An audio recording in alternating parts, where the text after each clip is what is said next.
নোয়াখালীর ইতিহাস প্রায় ৩,০০০ বছর আগের, যখন এই অঞ্চলটি ভুলুয়া নামে পরিচিত ছিল। সমতট আলাদা স্বতন্ত্র জনপদ ছিল। ভুলুয়া ছিল একটি গুরুত্বপূর্ণ বাণিজ্যিক কেন্দ্র এবং হিন্দু ও বৌদ্ধ সাম্রাজ্যের রাজধানী। ১২শ শতাব্দীতে ভুলুয়া মুসলিম শাসনের অধীনে আসে।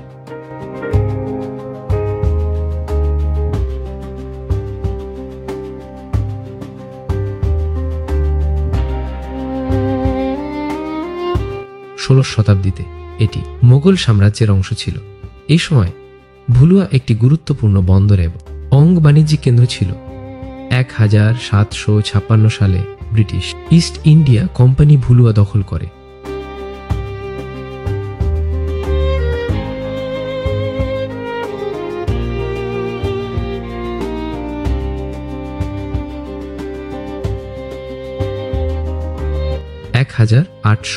সালে ভুলুয়াকে একটি জেলায় পরিণত করা হয়।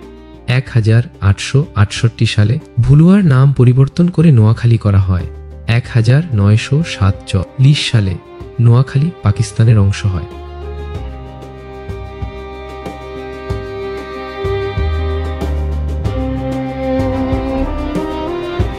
এই সময় নোয়াখালীতে অনেক উন্নয়ন কাজ হয়, যেমন রাস্তা, সেতু এবং বিদ্যালয় নির্মাণ।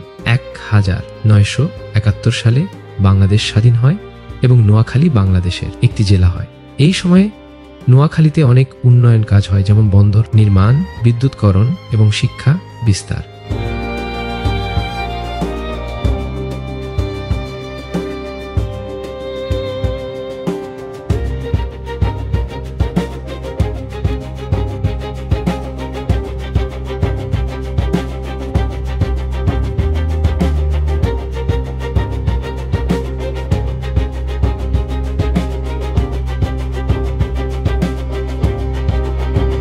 নোয়াখালী বাংলাদেশের একটি গুরুত্বপূর্ণ জেলা, যা তার ঐতিহাসিক, সাংস্কৃতিক এবং অর্থনৈতিক গুরুত্বের জন্য পরিচিত।